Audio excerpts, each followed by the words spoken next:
Blessed love and peace. This is an insertion, editing or otherwise, because when I just record this joint, simultaneously doing it on IG Live as well as sharing this for purpose of posting this on YouTube, so doing another recording on the laptop, I inadvertently stopped recording when I began reciting the correspondence. So right now I'm going to read it again. The things that I just read, the heavy stuff that I just read. I'm going to read it again because I didn't record. So I just give the brief preface that these are correspondences that I forward within the past couple of weeks. The first one is one to the city of Cleveland Heights and the city of East Cleveland. I deposit these directly, handing it into the uniformed officer at the Cleveland Heights City Hall, who forwards it to the appropriate office. Similarly, depositing at the East Cleveland City Hall as well, for the purpose of diplomacy and cooperation optimally. And additionally, amidst all the differences and everything else like that, we in this life together. So that's what this is about. So that's the first thing. The second joints, I'm going to let them speak for themselves, because again, like I said, it's heavy, and it is what it is. So here it is. The four of these joints. This is shared in the context of a spiritual. I mean, there's plenty. Just insert this within what I already recorded, because I find out that I stopped recording when I finished reading these joints. So I restarted re-recording anyways. There it is. So this is what I shared previously.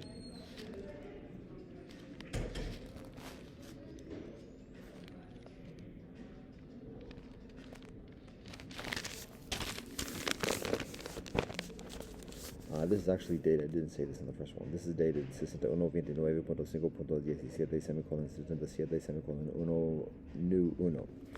Greetings, brethren of Cleveland Heights and East Cleveland. Blessed love and peace. My name is Professor Zuriji, Peter Johansson OCC, and I write to you on behalf of Asana Ashram. Asana Ashram is a congregation within Sangha Yosef, a mixed color Rastafari Livity community.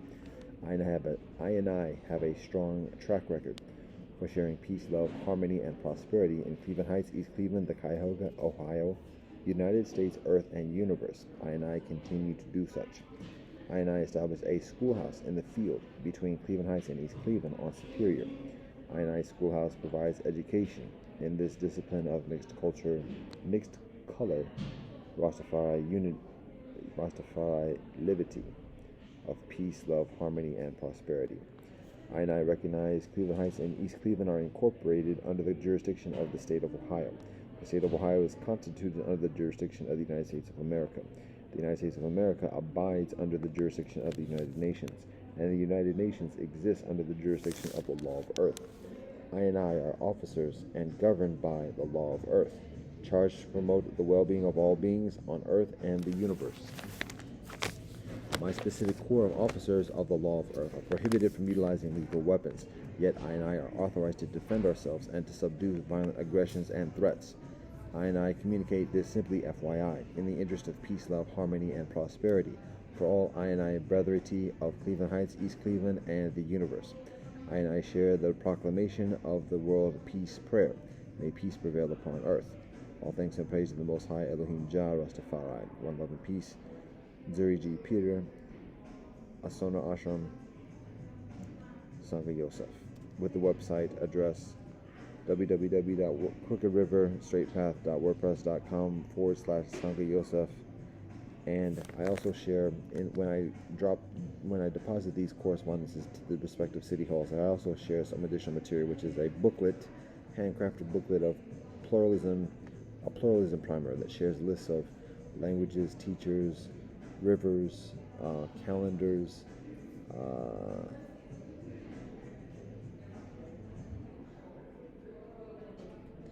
and additional experiences of the earth as a way of understanding. It's an example of the materials that we share, the education that we share, and the discipline that we practice. So that's the first correspondence. This is the second joint. It is dated 61.29.6. Semicolon 77 semicolon 2. Greetings, my holy wives, family, classmates, courtesans, and loved ones. Blessings of Elohim be with you. I share with you some recent considerations concerning the phenomena of pedophilia culture and how we properly heal from this experience of suffering. When I say pedophilia culture, I address pedophilia as an actual physical act of violence, and I also address the mental, emotional, and spiritual violence of pedophilia, even when there is a perceived absence of an actual act of physical violence. I are informed by expert child advocacy agencies that a large percentage of the physical violence of pedophilia is committed by the actual family members of the children, violations committed directly by parents, uncles, aunties, cousins, and siblings. Many acts of pedophilia are committed by other close, trusted loved ones of the family, close friends, babysitters, teachers, counselors, religious clergy, and community leaders. Expert child advocacy groups also communicate that a large percentage of pedophilia is committed directly by parents selling children to outsiders for sexual violations. Thus, it is beneficial to recognize that pedophilia is not usually a predatory violence committed by strangers. Pedophilia is usually a predatory violence committed by quote-unquote loved ones who are very close to and intimate with a child, within the proximate care of the child's parents. The predatory nature of pedophilia is very psychological, manipulative, subtle, secretive, nuanced, and less easy to evidence or call out. It is an infectious dis-ease of pain, selfishness, greed, hatred, and delusion within the pedophile that finds the semblance of pain, selfishness, greed, hatred, and delusion within other parents and children, and it utilizes twisted and sophisticated logic and intelligence to take advantage of parents', children's, and the pedophile's own intimacy, vulnerability, insecurity, primal nature and desires, guilt, humiliation, shame, and simple yearnings for affection, security, comfort, and affirmation. Whether these violent acts are committed directly by parents or family, whether these violent acts are witnessed or not witnessed by parents or family, these violent acts result from terrible abuse and neglect from parents and family.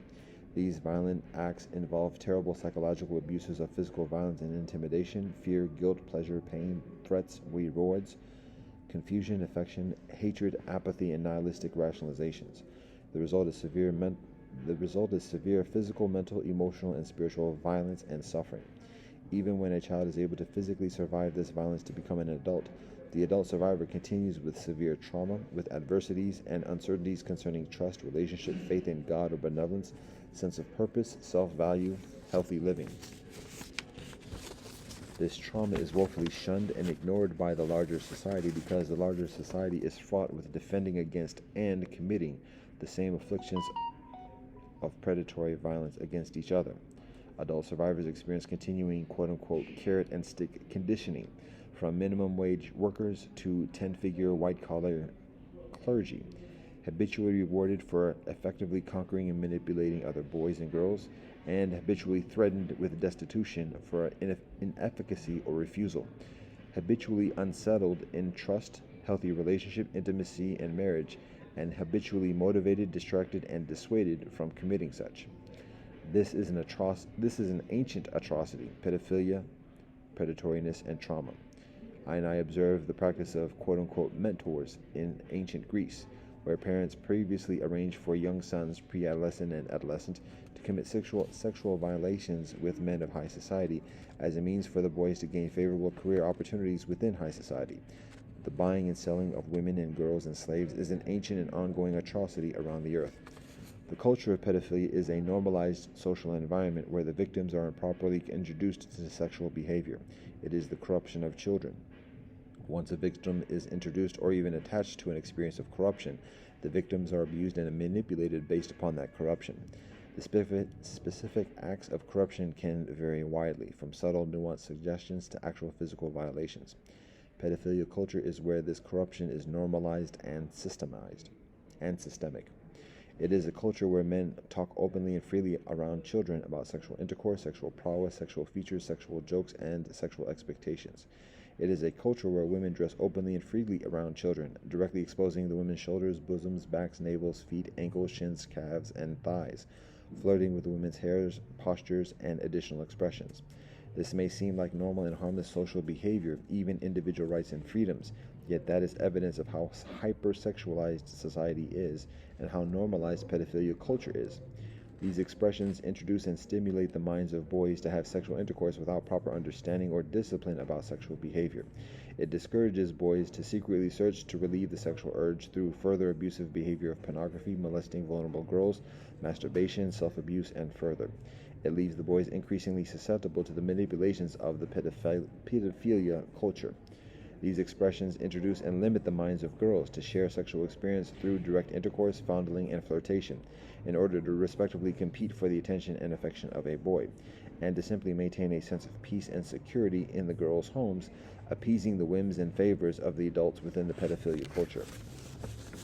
It is a culture where parents take photographs of nude and nearly nude babies and affectionately or amusingly or lasciviously share these photographs with adults. It is a culture where parents take photographs of children in bathtubs, in swimsuits, in underwear, in pajamas, and in additional intimate experiences, and affectionately or amusingly or lasciviously share these photographs with adults. It is a culture where pornography and additional sexually explicit materials and devices are directly introduced, made available, or are easily accessible to children. It is a culture where parents bring children to public and private settings where immediate sexuality is significantly exposed and experienced. Swimsuit beaches and swimming pools, locker rooms, particularly with the opposite sex, and films, music, media, commercial, advertisements, billboards, and additional messaging that shares sexual simulation, discussion, or similar seduction. It is a culture where parents allow children to be taken away from the parents' immediate supervision and accountability for overnight sleepovers and similarly extended durations of stay. It is a culture where adult men and women are able to take a child into a secluded room, instruct the child to remove the child's clothing, and then directly touch the nude or semi-nude child as a process of quote-unquote routine medical examination, with or without the presence of the child's parent. It is a culture where medical doctors provide girls chemicals and devices that cause sterility in order for the girls to freely and lucratively have sexual intercourse. It is a culture where medical doctors provide boys chemicals and devices that cause futility, wasting the seed and life force of the boys, in order for the boys to freely and lucratively have sexual intercourse. It is a culture where schools, teachers, counselors, and community leaders prepare children to have sexual intercourse without the lifelong commitment, support, or stability of marriage. It is a culture where high society museums and cultural institutions display traditional and modern paintings, sculptures, and additional imagery and media of nude men, nude women, and sexual simulations that introduce children to sexual experience and seduction, and that stymie the scrutiny of Supreme Court justices. It is a culture of child, teenage, and youth beauty pageants, modeling, vlogging, and additional media exposures that objectify and exploit the sexuality of girls and boys. Within this culture, the pedophile watches, observes, and studies the exposure and vulnerability of the parents and children and society. The pedophile utilizes opportunities to advance towards the children and manipulate arrangements to take advantage of the children. The advancement and the arrangements vary. It may be immediate and very violent, or it may be years in the making and very subtle and nuanced. The pedophile observes the ways in which the parents are leveraged, experiencing disadvantage and competing within society and providing for the children. And the pedophile strategizes a method to take advantage of the parent's situation to gain access to the children. Again, it may be very agreeable or very disagreeable to the parents. It may be abduction, rape, and murder within some distant nondescript woodland. It may be a one-time or years-long molestation within a routine lapse of the parent's supervision at school, the babysitter's, doctor's office, counselor's office, or religious congregation. It may be a direct payment to parents for a one-time violation or continued violations. It may be admission to a private school kindergarten in exchange for a sleepover with the pedophile's own children. It may be a scholarship award in exchange for nude photographs of the child. It may be an internship or job placement in exchange for a video recording of the child masturbating or having sex with another child. The list goes on. It becomes increasingly normalized, institutionalized, and systemized into a societal culture where men, women, youth, and children proactively offer and pursue these sexual experiences. It is hypersexualization culture within middle schools, high schools, and universities, hypersexualization culture within professional events and conferences, hypersexualization culture within religious youth retreats and camps. It becomes a standard methodology in order to function and ascend within the politics, economics, and religions of society. It is children intimately fondling each other in hidden rooms during gatherings of family and friends. It is children beginning sex games in closets and camping tents of birthday parties and school outings. It is children convening advanced sexual experiences at youth camps, retreats, and conferences. It is children orchestrating sexual circles and systems at university campuses and young adult organization gatherings. It is children conducting quid pro quo sexual favors at academic reviews, networking events, job interview fairs, and professional assemblies. This hypersexualization of conventional society is evidence of pedophilia culture. This hypersexualization of conventional society is evidence that the agencies and institutions of conventional society that are established to protect and promote the well-being of children, families, and adults, police, law enforcement and government, doctors in conventional medicine, clergy and organized religion, teachers, schools, and academia, are ill-equipped to counter and minimize pedophilia culture. Even further, the hypersexualization of conventional society is evidence how much pedophilia culture permeates within these agencies and institutions. The game gets increasingly involved, complex, and high stakes as the child matures. The man's track. When the sense of innocence of the boy is expended, the boy-man is less desirable and lucrative to the pedophile. Thus, the man is valued by conventional society by either how much the man can conquer and manipulate other boys, or how much the man can conquer and manipulate other girls. There is a third path of spirituality, either ascetic or prophetic, where the man pragmatically ascends beyond the corruptions of pedophilia culture and conventional society. The woman's track. The girl woman is valued within the pedophilia culture by how much her sexual prowess can conquer and manipulate other boys, or can conquer and manipulate other girls. The sexual prowess of the girl woman also generally fades by the time she reaches the age of 20 to 30 plus years old. Here there are two general prospects: marriage with a man and being supported from the conventional position of her husband, or independently utilizing the conventional knowledge that she accumulates to leverage other men, women, and children amidst the same corruptions of pedophilia culture and conventional society. A woman also has the third path of spirituality, ascetic or prophetic, where the woman pragmatically ascends beyond the corruptions of pedophilia culture and conventional society. For mixed heritage children, these conditions are somewhat exacerbated. Pedophiles perceive mixed marriage parents as increasingly leveraged within conventional society, and thus increasingly vulnerable to the advancement and arrangements of pedophilia culture. Pedophiles approach mixed heritage families with a political liberal cloak of multiculturalism and quote-unquote free love, and go so much as to utilize women and children as intermediaries to instill trust, endearment, and quote-unquote allyship within mixed heritage boys, girls, and families. Pedophiles utilize similar methodologies to fuse the benevolent causes of internationalism, interfaith, inclusivity, intersectionality, and the advocacy movements of justice, rights, peace, and harmony with the skewed and divisive politics and propaganda of sexual freedom, sexual expression, sexual experience, and sexual exploration. Again, this is done to endear respective boys, girls, and families of cultural and social groups perceived as excluded, subjugated, marginalized, vulnerable, and increasingly susceptible to the manipulations of pedophilia culture. The challenge is that quote-unquote corruption of children is necessary in some way for children to eventually mature into adulthood, for children to eventually become adults knowledgeable, quote-unquote, about the experience of sexuality, for children to eventually be adults prepared for marriage, and for children to eventually engage as adults in procreation in order to continue virtuous life within this earth and universe. The consideration is how to facilitate such a process of maturation and preparation in a properly healthy, fair, and harmonious way. And the consideration is how a boy, girl, man, woman, parent, parents, family, and conventional society get out of the game of pedophilia culture, full stop. What is the solution? What is a solution? Love all people. Love all beings. Honor our parents and all our ancestors, even amidst all the pains and abuses.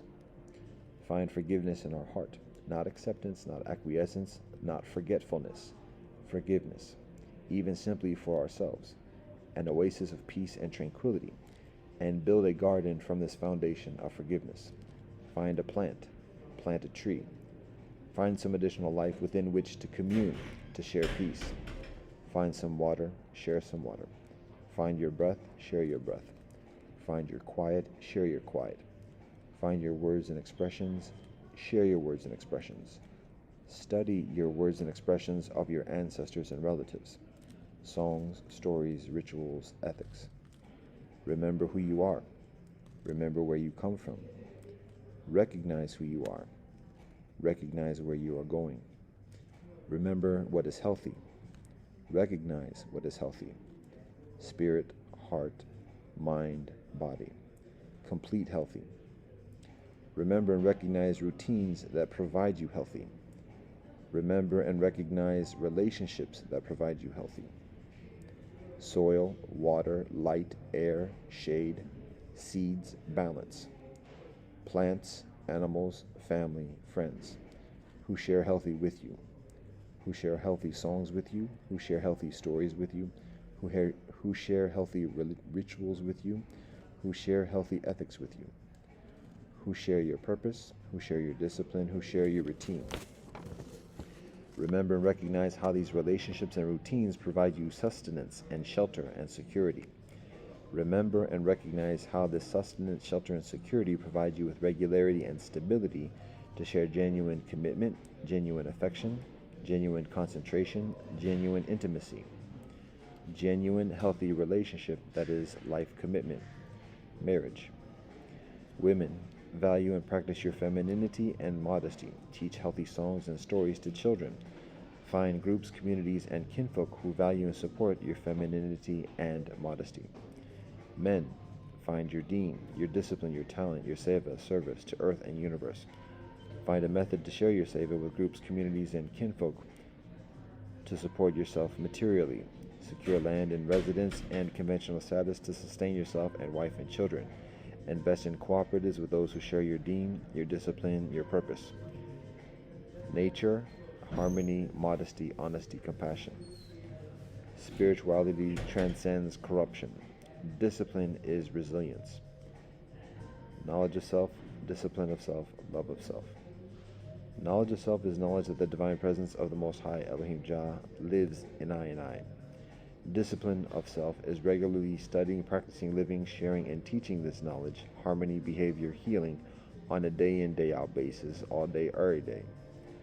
Love of self is regularly sharing this knowledge, harmony, behavior, and healing with the loved ones around us through our songs, stories, rituals, and ethics. I can only speak from I experience.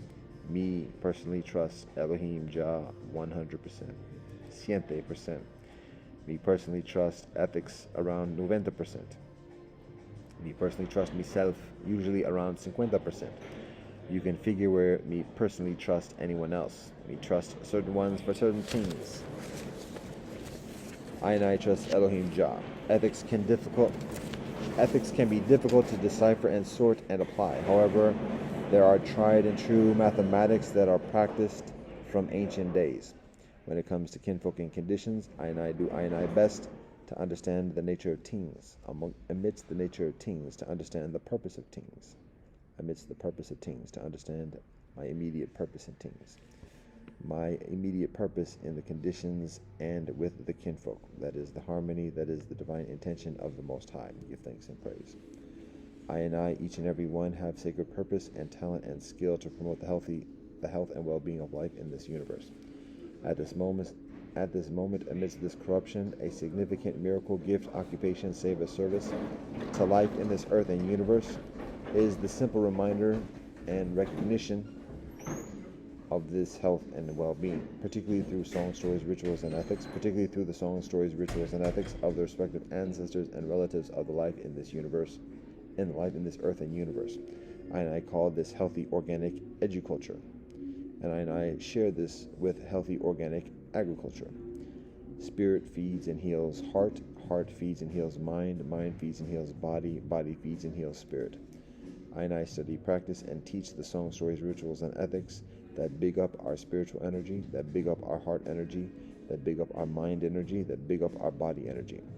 Complete healthy being for earth light beings. Thus, amidst the conventional boxes and leverages, I provide escapes,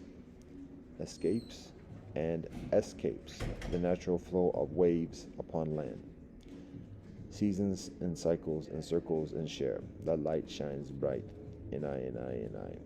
All thanks and praise to the Most High Elohim Jah Rastafari. With love and peace, Zuri G. Peter, Son Ashram, Sangha Yosef. That is the first heavy. This is the second heavy.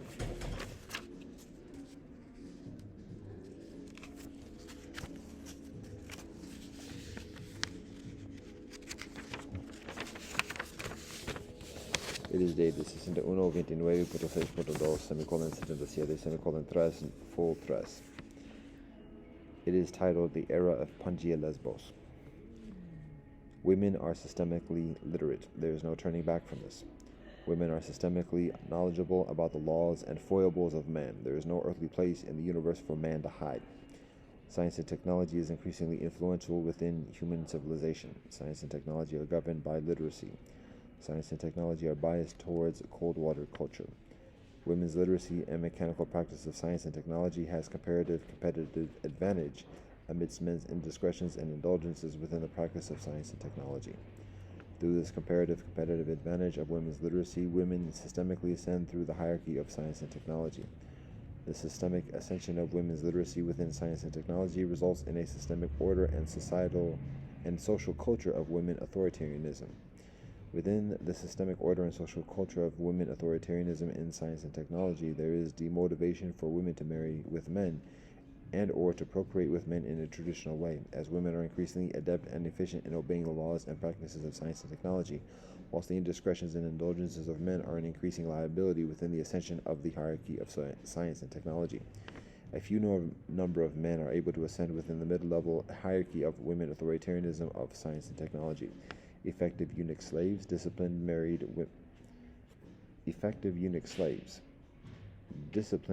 men with a wife in the mid-level hierarchy, ambitious and talented men who eventually succumb to temptation, and countercultural male authoritarians who rebel against the women authoritarianism of science and technology.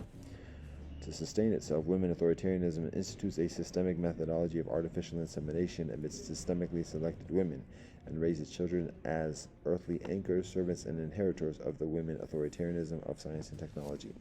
This methodology of procreation of women authoritarianism of science and technology is very disagreeable to the primal nature of the masses of human beings of Earth. Yet, in competing against each other, the masses of human beings of Earth are increasingly dependent upon the advantages provided by science and technology, and subsequently the women authoritarianism of science and technology. Men's anger and rebellion against women authoritarianism of science and technology only exacerbates the respective hypocrisies within men's selves, and renders men increasingly leveraged by the competitive advantage of women authoritarianism of science and technology. This geopolitical hegemony results in the effective conventional impotence and dissolution of organized political, economic, and religious diasporae, the conventional impotence and dissolution of the world republic. Women authoritarianism of science and technology becomes the dominant paradigm of world convention and human civilization, ushering in the era of Pangaea Lesbos. However, women authoritarianism of science and technology is not omnipotent and is not omniscient and is not invincible. It has its biases and foibles too. The cold water biases of science and technology render necessity within women authoritarianism of science and technology to tolerate, coexist, and cooperate with the Black Buddha and native clans. The Black Buddha are Afrocentric, often spiritually inclined diasporae who strongly adhere to a global ethic, world ethos of Panchasilas, that is harmonious with all traditional civilizations of Earth, epitomized within Rastalivity. Native clans are traditional collectives of traditional families who live in the traditional ways and on the traditional lands of the traditional ancestors of the traditional people, respectively and respectfully sharing in harmony with all our relations, epitomized within the Gayana Shigoa. This is the balance where Earth finds itself. Now, all thanks and praise to the Most High, Elohim Jah Rastafari. Blessed love and peace.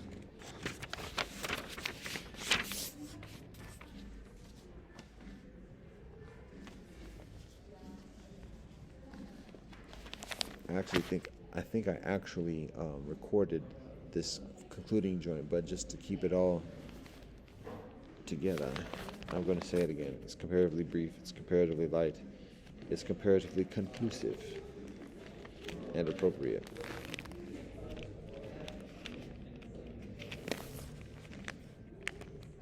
Somewhat of a summation. I'm also going to begin this articulation by saying blessed love and peace. Ainai mission to save the world is officially complete. Ainai mission to liberate black people is officially complete. Ainai mission to restore native sovereignty upon native land is officially complete. Ainai mission to heal and reconcile human civilization is officially complete. Ainai mission to establish Rasta civilization and the new species of Earth-like being is officially complete. Ainai mission to establish the Interfaith Settlement, UNI Village, Deer Park Echo Village, Hope Village, and the Global Network is officially complete. Yes, it is a continual eternal relationship and process, and now it is for each to fulfill each's own role in this process. There are no sheep and there are no shepherds within humanity.